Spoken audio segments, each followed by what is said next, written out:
আপনাদের ভিতরে অনেকেই বাইন্যান্স অ্যাকাউন্ট করেছেন ঠিকই, কিন্তু বাইন্যান্স অ্যাকাউন্ট থেকে কিভাবে ইউএসডিটি সেল করতে হয় কিংবা কোনো প্রয়োজন পড়লে কিভাবে ইউএসডিটি কিনতে হয়, এই বিষয়গুলো আপনারা অনেকেই জানেন না।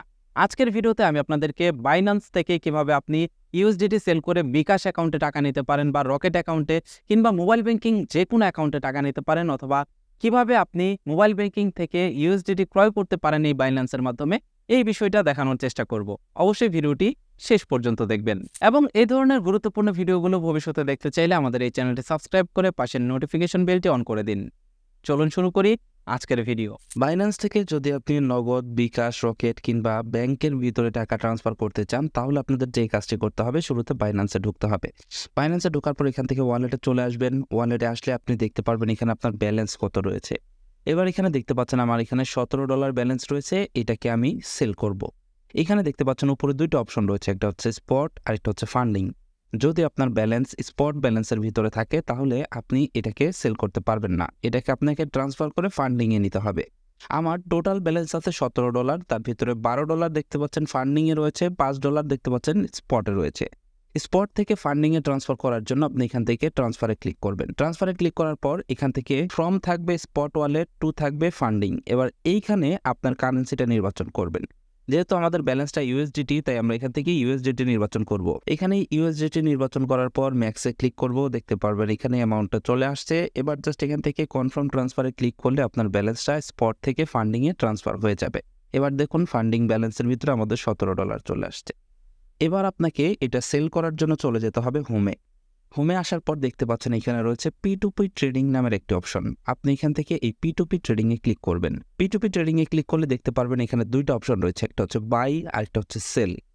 যদি আপনি কোনো ডলার কিনেন, তার মানে ইউএসডিতে যদি কিনেন, তাহলে এখান থেকে যে বাই লেখা চলে আসছে। বিটিসি কিনলে এখান থেকে বিটিসি কিনতে পারবেন, বিইউএসডি কিনতে চাইলে এখান থেকে বিইউএসডি কিনতে পারবেন। দেখতে পাচ্ছেন এখানে প্রতি ডলারের রেট হচ্ছে $117.58 দিয়ে আপনাকে কিনতে হবে। সেম একইভাবে আপনি যদি সেলে ক্লিক করেন তাহলে দেখতে পারবেন এখানে রেট কত করে আছে। এখানে দেখতে পাচ্ছেন যদি আপনি সেল করেন $120 করে প্রতি ডলার দেবে, তবে আপনাকে পেমেন্ট নিতে হবে এসটিসি পেতে। যদি বিকাশে নেন তাহলে $116.62। এখানে দামটা কিন্তু আপ ডাউন করে। এখান থেকে আমরা যেহেতু ইউএসডিটি সেল করব, তাই ইউএসডিটিতে ক্লিক করলাম। দেখতে পাচ্ছেন ইউএসডিটির রেট হচ্ছে $116.55। এবার এইখানে যতগুলো পোস্ট আপনি দেখতে পাচ্ছেন, এই প্রত্যেকটা পোস্টের থেকেই আপনি সেল করতে পারবেন। তবে এইখানে আপনাদের একটা জিনিস খেয়াল করতে হবে, আমরা সেল করব $17, তার মানে 2000 টাকার মতো। কিন্তু দেখুন এইখানে যে বিসমিল্লাহ স্টোর তারা অ্যাড দিয়েছে, তারা সর্বনিম্ন 22,000 থেকে সর্বোচ্চ 22,500 পর্যন্ত তারা লেনদেন করবে। তার মানে 22,000-এর নিচে তারা লেনদেন করবে না। তার নিচে দেখতে পাচ্ছেন উনি 20,000-এর নিচে লেনদেন করবে না। এখানে দেখতে পাচ্ছেন জাহিদ হাসান রয়েছে, উনিও 20,000-এর নিচে লেনদেন করবে না। এখন আমাদের কম অ্যামাউন্ট খুঁজে বের করতে হবে। তো দেখতে পাচ্ছেন এখানে ক্রিপ্টো কিং আমরা পেয়ে গেছি।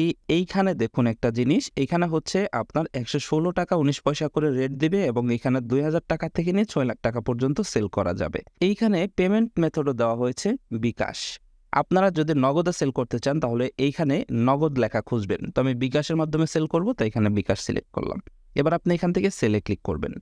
সেলে ক্লিক করলে এইখানে দেখতে পারবেন অ্যাডভার্টাইজার টার্মস। এখানে দেখতে পাচ্ছেন সেন্ড মানির $10 কম পাবেন। এখানে তারা এটা হচ্ছে তাদের টার্মস, $10 তারা কম দিবে। যেহেতু সেন্ড মানি করবে, সেন্ড মানির চার্জটা কেটে রাখবে। এবার আমি শর্তে রাজি আছি। আপনি এখানে দেখবেন এক একজনের কিন্তু এক এক রকম টার্মস অ্যান্ড কন্ডিশন থাকে, এটা ভালোভাবে পড়ে নেবেন। এবার এখানে দেখতে পাচ্ছেন দুইটা অপশন রয়েছে, একটা হচ্ছে বাই ফিয়েট আর একটা হচ্ছে বাই ক্রিপ্টো। তো আমরা বাই ক্রিপ্টোতেই ক্লিক করলাম এবং অলে ক্লিক করে দিলাম। দেখতে পাচ্ছেন আমার টোটাল অ্যামাউন্ট দাঁড়িয়েছে $17 $2,014 টাকা। এবার এখানে নিচে দেখতে পাচ্ছেন পেমেন্ট মেথড, এখানে ক্লিক করবেন। এখানে ক্লিক করার পর দেখতে পাচ্ছেন বিকাশ নাম্বার আমার এখানে অ্যাড করা রয়েছে। যদি আপনার এখানে বিকাশ নাম্বার না অ্যাড করা থাকে তাহলে অ্যাড বিকাশ লেখা রয়েছে, এটাতে ক্লিক করে আপনার বিকাশ নাম্বারটি অ্যাড করে দেবেন। তো আমি এখান থেকে বিকাশটা নির্বাচন করলাম। এবার এখান থেকে সেল উইথ জিরো ফি এটাতে আপনি ক্লিক করবেন। এটাতে ক্লিক করলে দেখতে পারবেন আপনার এটার রিকোয়েস্ট সেন্ড হয়ে যাবে আপনার বায়ারের কাছে। এবার বায়ারের রেসপন্সের জন্য অপেক্ষা করবেন। বায়ার আপনাকে টাকা দিলে তবেই আপনি এখান থেকে রিলিজ করবেন, টাকা না দিলে রিলিজ করবেন না। এখান থেকে বায়ারের সাথে চ্যাটিং করতে চাইলে এখানে যে চ্যাট লেখা রয়েছে এই চ্যাট লেখাতে ক্লিক করবেন। দেখতে পাচ্ছেন এখানে সে বলে দিয়েছে যদি আমি অফলাইনে থাকি তাহলে এই নাম্বারে কল দিতে হবে, সেটা সে বলে দিয়েছে। যদি অফলাইনে থাকে তাহলে এই নাম্বারে কল দিতে বলছে, কিন্তু সে অনলাইনে আছে, তাই আমরা তাকে কল দিব না, আমরা অপেক্ষা করব টাকার জন্য। এখানে একটা বিষয় লক্ষ্য রাখুন, নিচে দেখতে পাচ্ছেন পেমেন্ট রিসিভ নামের একটি অপশন রয়েছে। এই পেমেন্ট রিসিভ অপশনটি কিন্তু এখন ভিজিবল না, তার কারণ সে এখনো পেমেন্ট করেনি। পেমেন্ট করার পর কিন্তু সে একটা অপশন রয়েছে তার ওইখানে, সেই অপশনটা ক্লিক করলে এখানে পেমেন্ট রিসিভের অপশন পাবেন।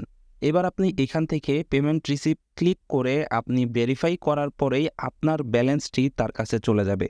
আপনি টাকা পাওয়ার আগে কিন্তু কখনোই এখানে পেমেন্ট রিসিভে ক্লিক করবেন না। অনেক সময় দেখা যায় বায়াররা আগেই পেমেন্ট রিসিভ অপশনটি অন করে দেয়, কিন্তু অনেকেই দেখা যায় যে সেই বায়াররা অন করার সাথে সাথে ব্যালেন্স দেখার আগেই পেমেন্ট রিসিভে ক্লিক করে ব্যালেন্সটাকে কনফার্ম করে দেয়, যার কারণে অনেকেই কিন্তু প্রতারণার শিকার হয়।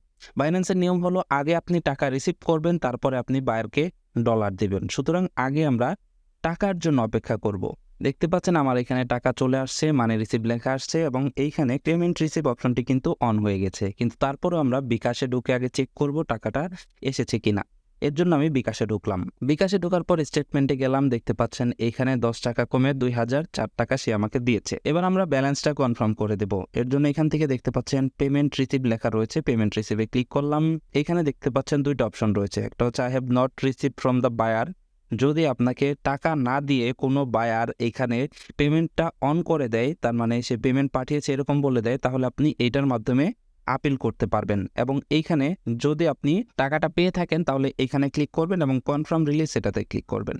কনফার্ম রিলিজে ক্লিক করলে আপনার ভেরিফিকেশন চাইবে, আপনার ফিঙ্গারপ্রিন্ট দিতে বলবে এখানে, অথবা ইমেল কিংবা ফোন নাম্বার ভেরিফিকেশন করতে বলবে। ভেরিফিকেশন করলেই দেখতে পারবেন ডলারটা তার কাছে চলে গেছে, যে দেখতে পাচ্ছেন সাকসেসফুলি সোল্ড। এবার এখানে ডানে ক্লিক করবেন, ব্যাস আপনার কাজ শেষ। আপনি কিন্তু ইউএসডিটি সেল করে বিকাশে টাকা নিয়ে নিলেন। বাইন্যান্স অ্যাকাউন্ট কিভাবে খুলতে হয় এই বিষয়ে একটা ভিডিও রয়েছে আমার চ্যানেলে, আপনারা চাইলে ভিডিওটি দেখে আসতে পারেন।